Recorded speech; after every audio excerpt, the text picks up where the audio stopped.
안녕하십니까?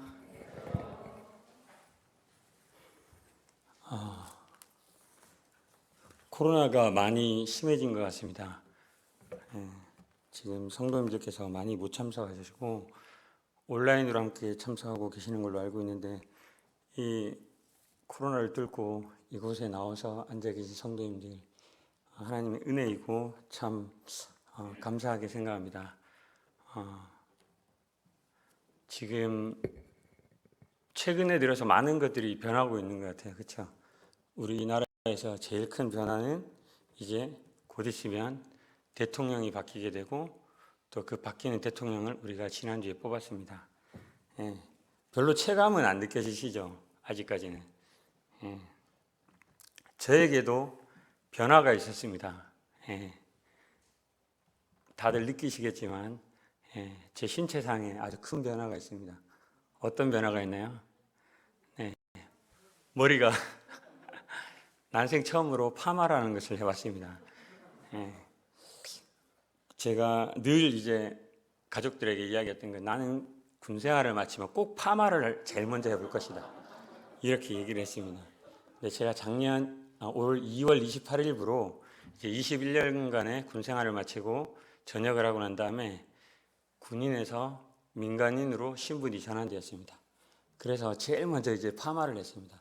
한 달 전부터 이제 온 가족들에게 나는 파마할 것이다. 저희 아버지와 어머니에게도 파마할 것이다. 저희 장모님에게도 파마할 것이다. 이렇게 얘기를 했는데 이게 그렇게 파급이 큰지는 몰랐습니다.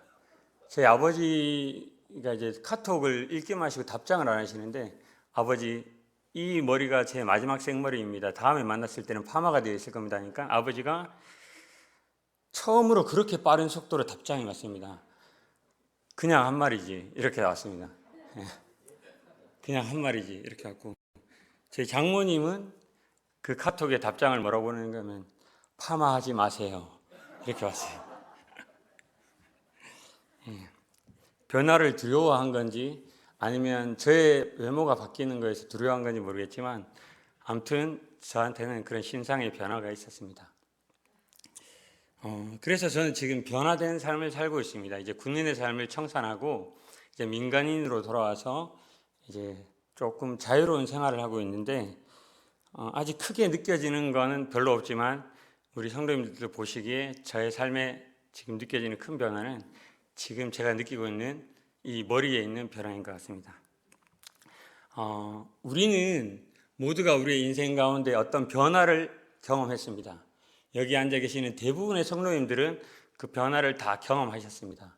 그리고 아직까지 하나님을 믿지 못한 분들은 아직 그 변화를 겪지 못했을 것입니다.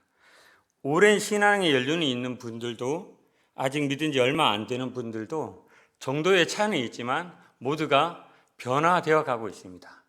우리가 이거를 신학적인 용어로 이야기하면 성화되어 간다라고 이야기를 합니다. 아직 믿지 않은 분들도 나중에 믿게 된다면 반드시 이런 변화를 겪게 될 것입니다. 이러한 변화는 아주 자연스럽고 당연한 것입니다. 그런데 우리가 이제 구원을 받고 나면 이 변화가 되는데 이 변화의 과정은 자연스럽고 당연한 것이지만 어떻게 보면은 몰라서 모르는 부분들도 있습니다. 그래서 배워야 하는 부분들도 있습니다. 마치 신입생이 대학교에 처음 가면은 이 수강 신청이라는 걸 해야 되는데 그런 걸 누가 가르쳐 주지 않으면 못하죠. 그리고 군인이 이제 입대하게 되면은 군복이라는 것을 처음 입는 착용 방법이라든지 그리고 누구를 만나면 인사하는 방법이라든지 이런 부분들이 다 변화가 돼야 되는데 그런 것들을 배우지 못하면 제대로 할 수 없습니다. 그리고 새로운 직장에 가게 되면 그 직장 문화에 따라서 룰 같은 것들이 있는데 그런 것들도 이제 배워야 돼요. 이제 저 같은 경우도 이제 새로운 직장에 출근한 지 한 2주 정도 되어 가는데 이전에는 이제 가면 다 이렇게 경례를 했는데 여기는 그냥 안녕하세요, 안녕하세요 이렇게 하는데 이런 것들도 이제 경례를 하니까 누구는 하지 말라 뭐 이렇게 얘기를 하더라고요. 그래서 하여튼 이런 문화적인 것들도 누가 가르쳐 주지 않으면 시행착오를 겪어서 경험을 하게 되고 또 변화되는 과정을 겪습니다. 이렇게 어떠한 변화가 일어나면 그 변화에 변화되어서 어떤 것들을 배워야지 우리가 익힐 수 있는 것들이 있습니다. 오늘은 우리가 이제 구원함을 받고 의롭다 칭함을 받고 난 다음에 변화되어서 이 성화의 과정을 살아가는 우리 성도들에게 어떻게 살아가야 할 것인가에 대한 답을 줄 수 있는 말씀을 함께 나누고자 합니다. 우리가 어떻게 살아가야 될 것인가라고 하면 이 범위가 너무 넓게 느껴집니다. 그렇지 않습니까? 전반적인 부분에서 우리가 어떻게 살아갈 것인가에 대한 대답을 오늘 이 시간 안에 다 할 수는 없습니다. 이 관계가 예를 들면은 어떻게 하면 하나님과의 관계에 있어서 어떻게 할 것인가, 아니면 교회와 가정에서 사회 구성원으로서 나는 어떻게 살아가야 될 것인가를 모든 것을 다 포함하고 있기 때문에 이 범위가 너무 광범위한 것입니다.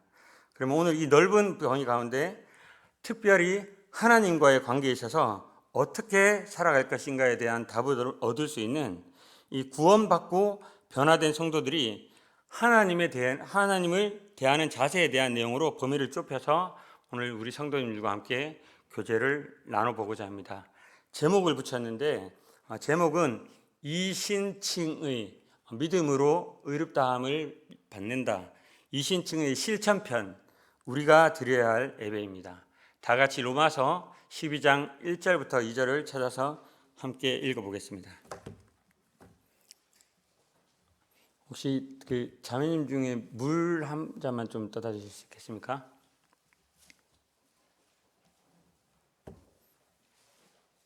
로마서 12장 1절부터 2절을 찾아서 제가 한번 읽어보겠습니다.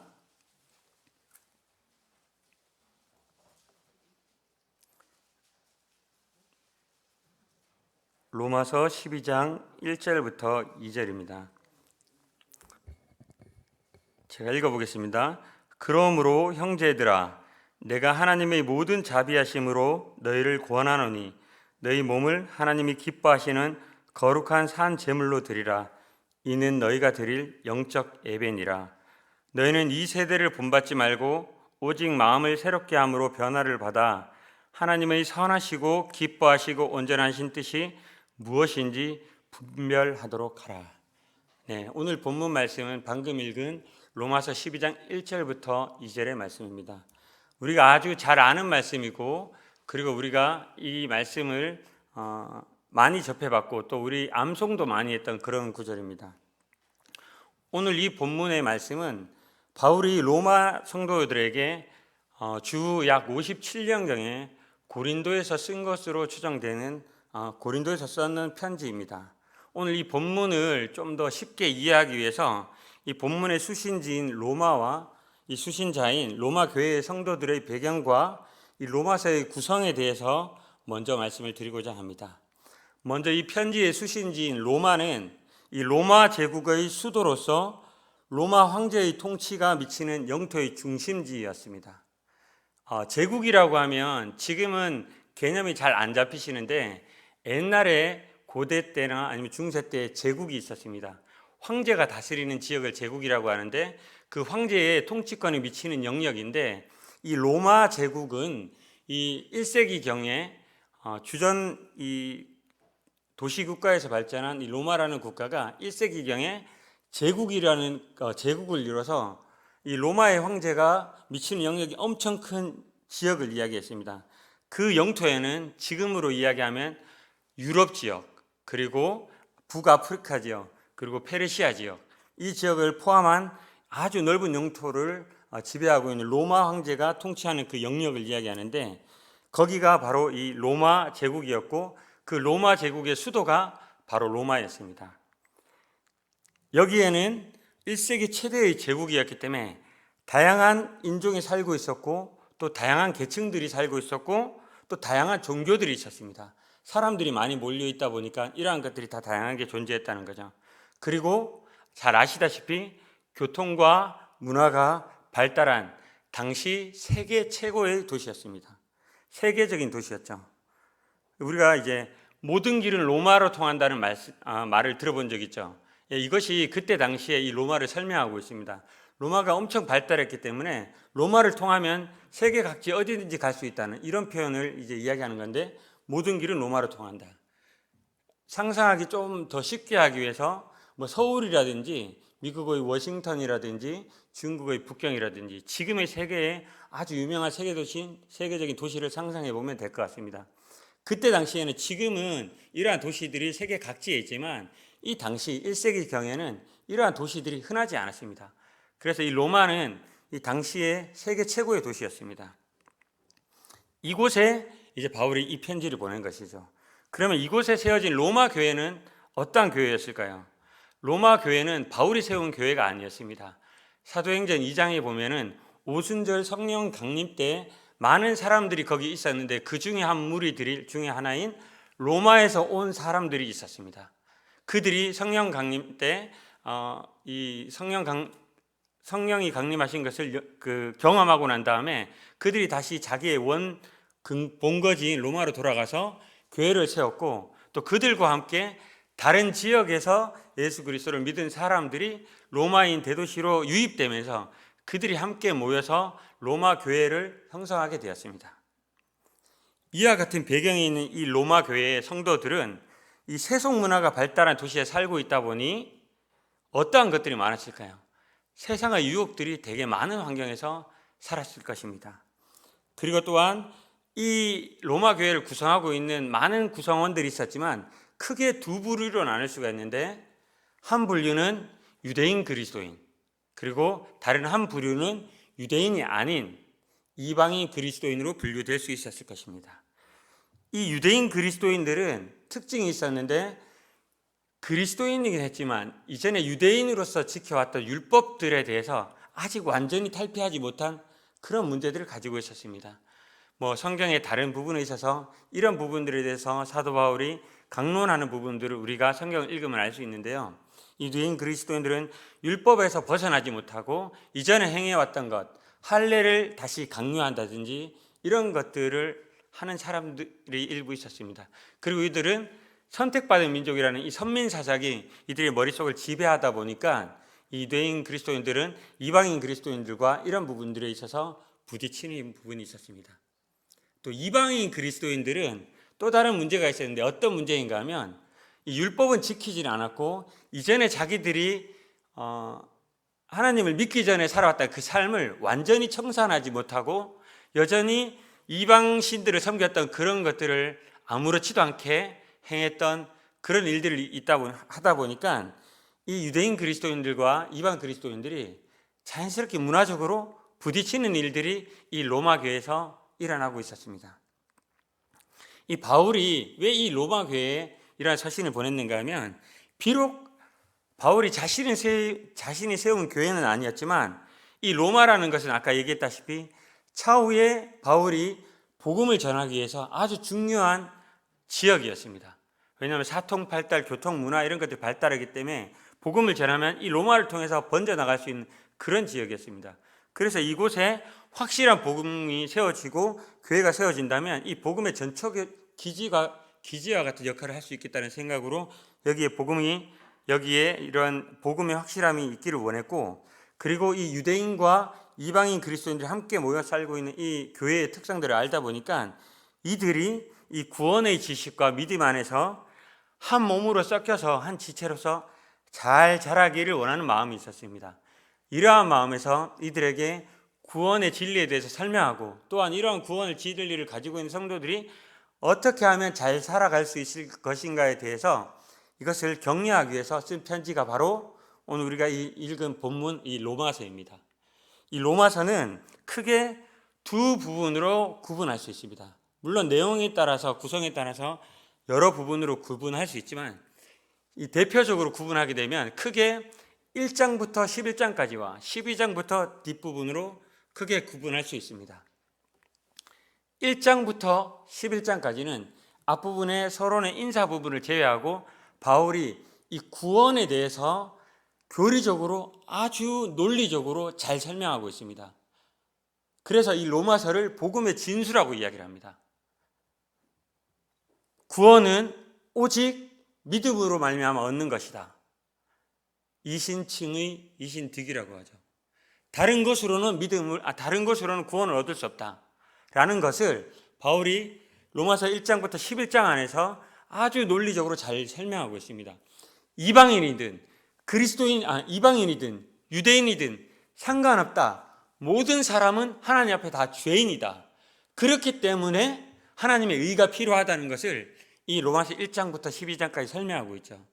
여기에서 끝나버린다면 이 로마서는 다소 딱딱한 성경이 되었을지도 모릅니다. 그런데 이 뒤에 이어서 12장부터 이어지는 이 말씀에서는 그렇다면 이제 이렇게 해서 구원받은 우리 성도들이 어떻게 살아가야 될 것인가에 대한 부분들을 좀 더 실천할 수 있는, 저희가 다가가기 쉬운 이런 부분으로 잘 설명해 놨습니다.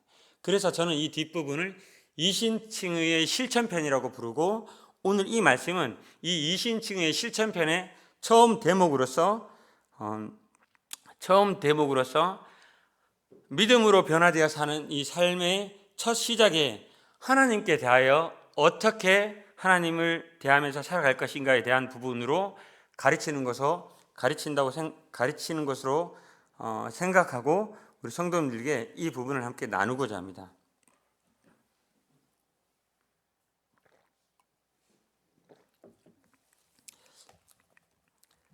이제 본문을 한번 살펴보겠습니다. 지금까지 앞부분에 대해서 설명드린 이러한 배경들을 잘 생각하시면서 오늘 본문을 같이 한번 살펴보겠습니다.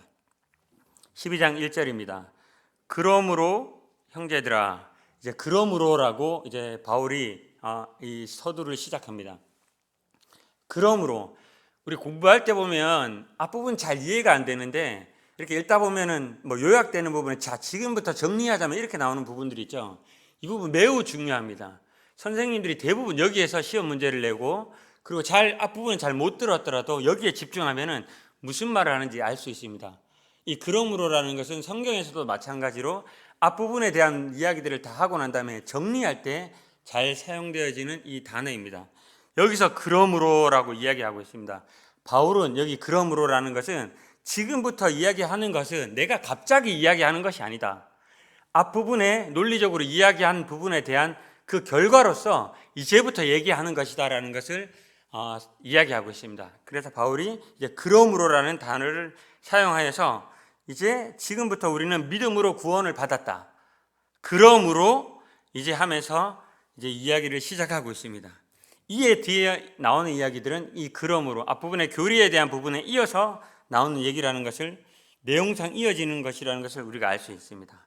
그럼 형제들아, 자, 형제들아 하니까는 자매님들은 우리에게 해당되지 않는 말씀이다 이렇게 오해하실 수 있는데, 물론 부를 때는 형제들아 불렀습니다. 그런데 이것은 통상적으로 부르는 용어이지 형제들, 남자와 여자를 구분해서 부르는 것은 아닙니다. 다른 성경 번역본에 보면 brother and sister 이렇게 나와 있습니다. 형제 자매들아 이렇게 번역되어 있는데 통상적인 부분이기 때문에 우리 모두에게 다 받아들일 수 있는 이제 가르침이라고 생각되어집니다.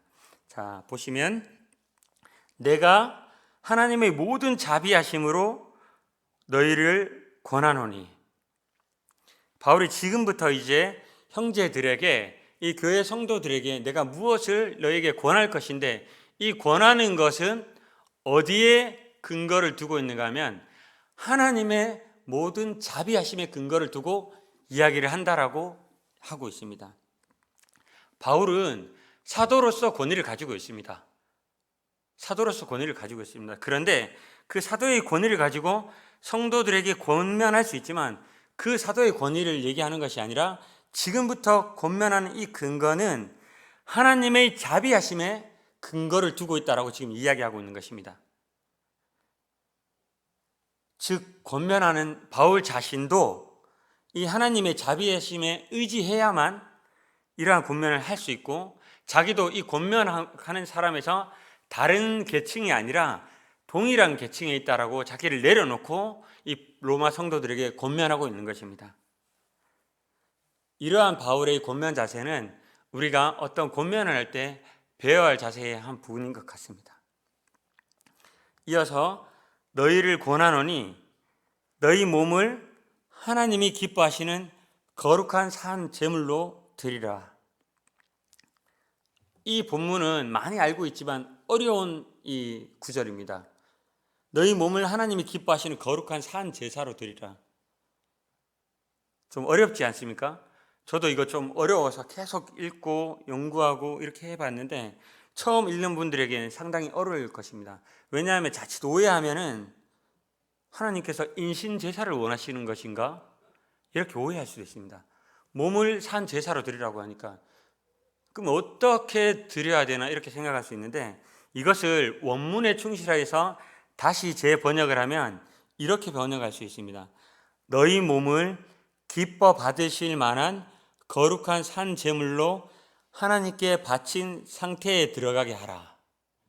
혹시 이게 더 어렵습니까? 다시 한번 천천히 읽어보겠습니다. 너희 몸을 기뻐 받으실 만한 거룩한 산 제물로 하나님께 바친 상태에 들어가게 하라. 설명을 해보겠습니다. 주님이 십자가에 달려 돌아가시기 전에는 구약의 제사는 죽은 동물을 드리는 이 제사가 있었습니다. 그러나 이제 우리는 신약에 와서는 더 이상 죽은 동물을 제물로 드리는 제사를 행하지 않아도 됩니다. 왜 그럴까요? 왜 그렇죠? 다들 아시다시피 이 제물이 예수 그리스도께서 직접 이 제물이 되셨기 때문입니다. 그렇기 때문에 우리는 더 이상 하나님께 드릴 제물이 없습니다. 이후에 하나님께서 예수 그리스도께서 십자가에 달려 돌아가심으로 산 제물이 되신 이후에 하나님께서 받으시는 유일한 제사는 우리 자신을 하나님께 드리는 것입니다. 여기서 이제 몸을 산 제사로 드리라고 했는데, 이 몸은 우리가 가지고 있는 이 육신의 이 몸을 뜻하기도 하지만 단순히 이것만을 뜻하지는 않습니다. 이 몸이라고 표현된 이 원문의 단어는 전인격적인 사람을 가지고 있습니다. 쉽게 얘기하면 문순국의 이 몸이 아니라 이 문순국이 가지고 있는 이 몸과 더불어 정신과 마음과 제가 가지고 있는 의지와 생각과 소유와 능력, 제 모든 것을 통틀어서 몸이라고 표현하는 것입니다. 바울이 여기서 너희 몸을 했을 때는 이 몸이 아니라 이 전인격적인 모든 것을 의미하는 것입니다.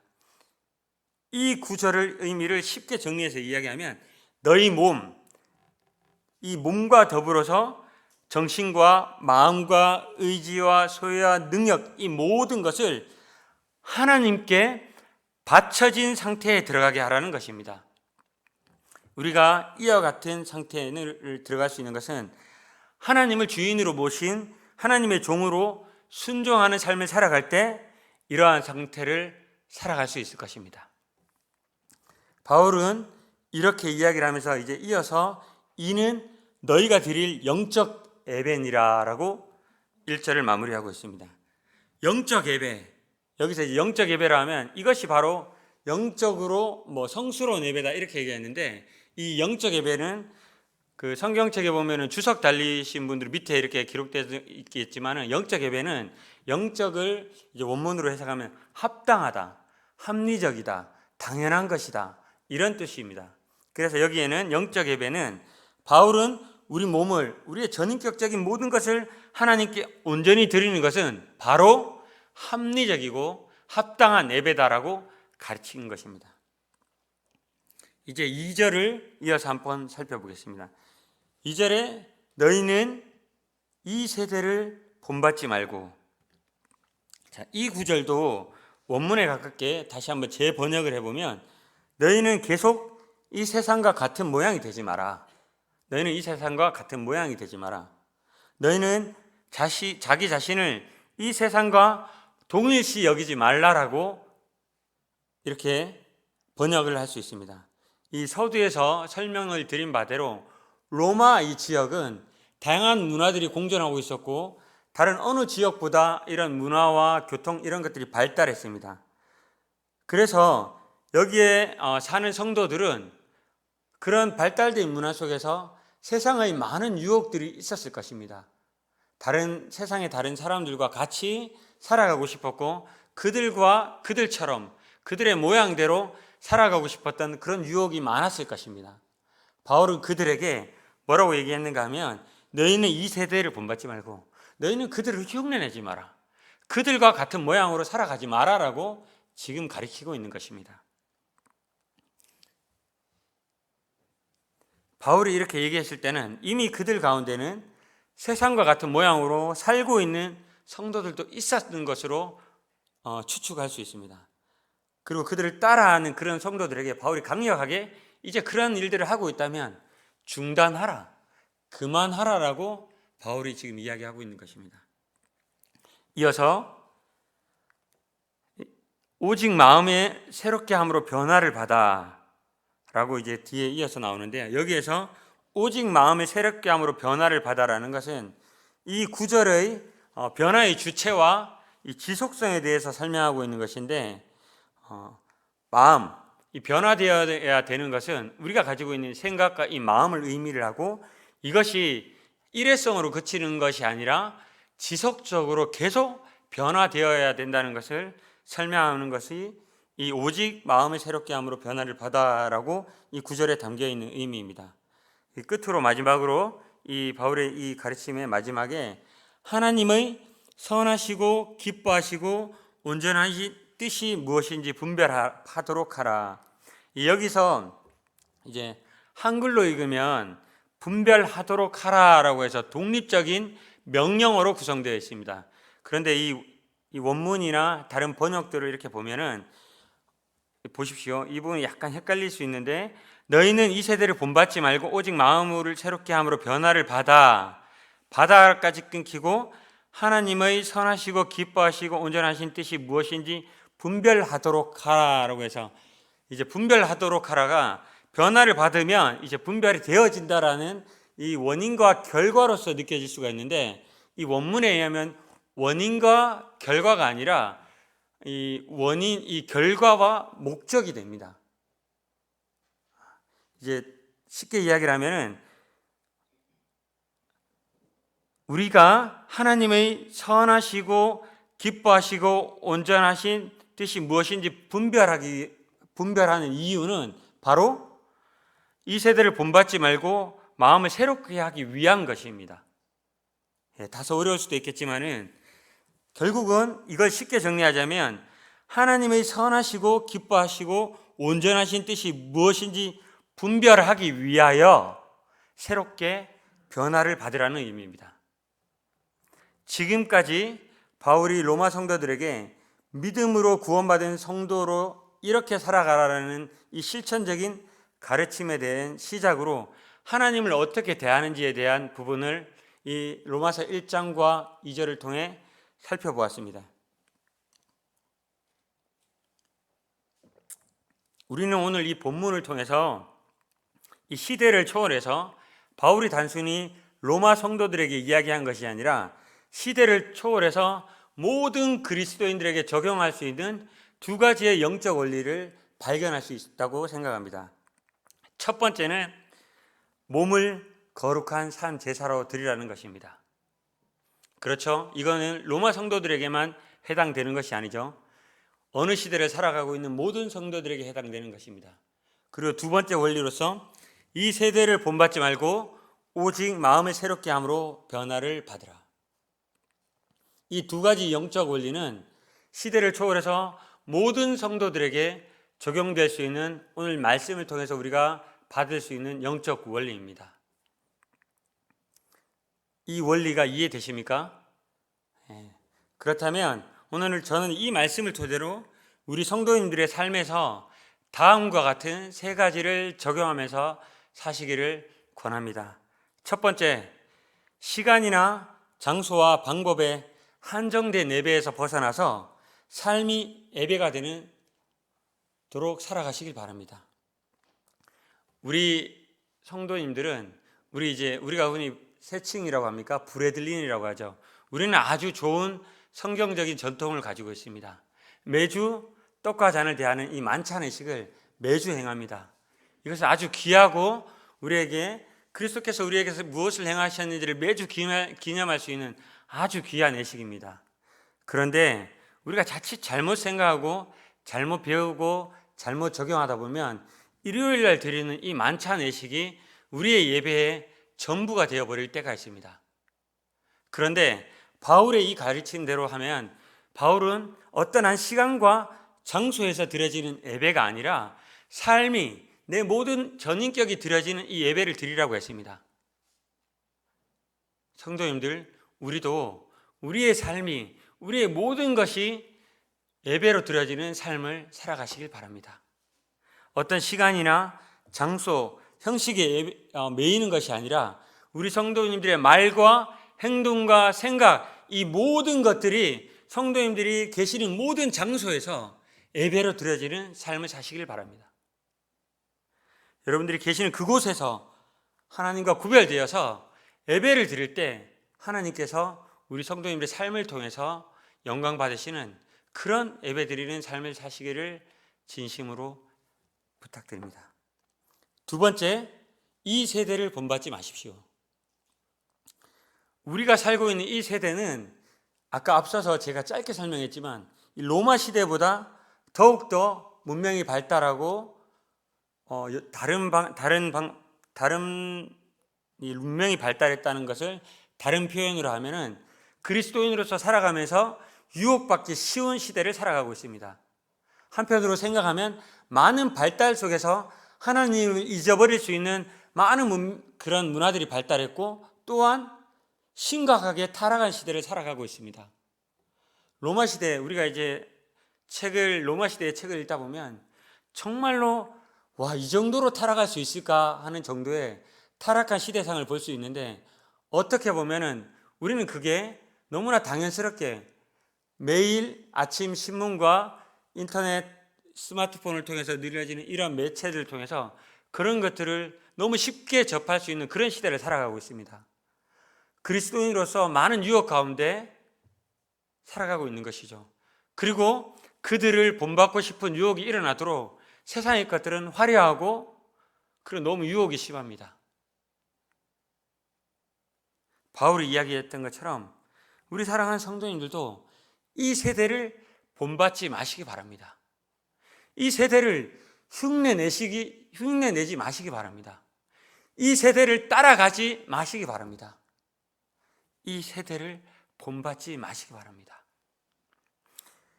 거룩함이 우리에게 중요한 것입니다. 이 거룩함으로 우리가 이 세대를 따라가는 것이 아니라 이 세상이 우리를 보고 우리가 있는 믿음에 대해서 궁금해할 수 있도록 우리가 빛과 소금으로 살아가야 하겠습니다.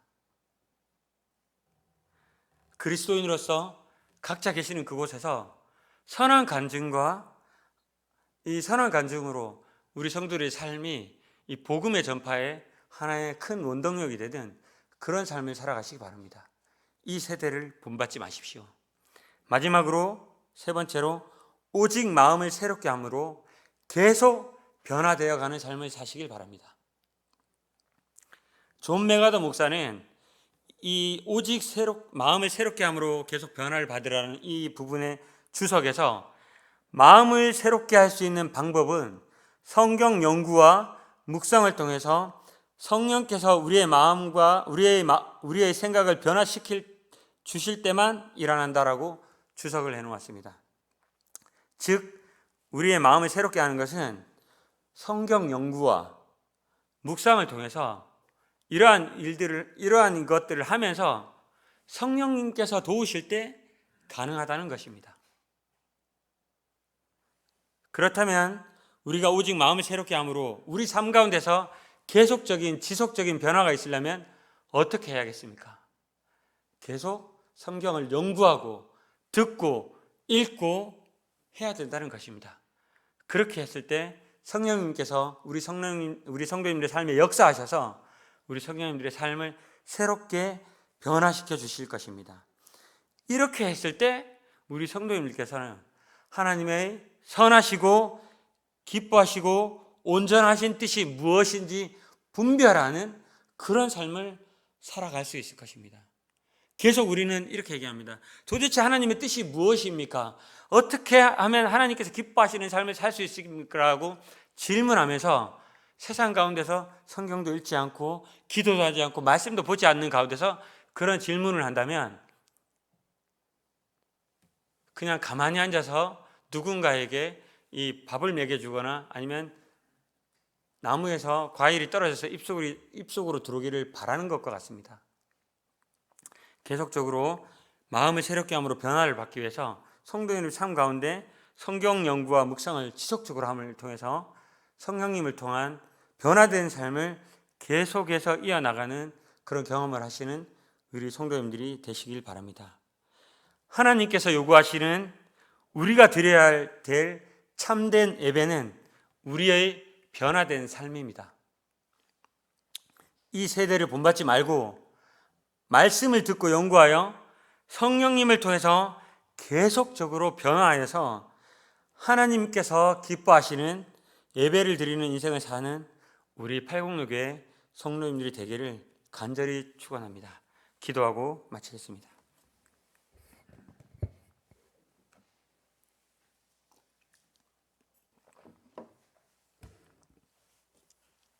아버지 하나님, 우리를 믿음으로 구원하여 주신 것을 감사를 드립니다.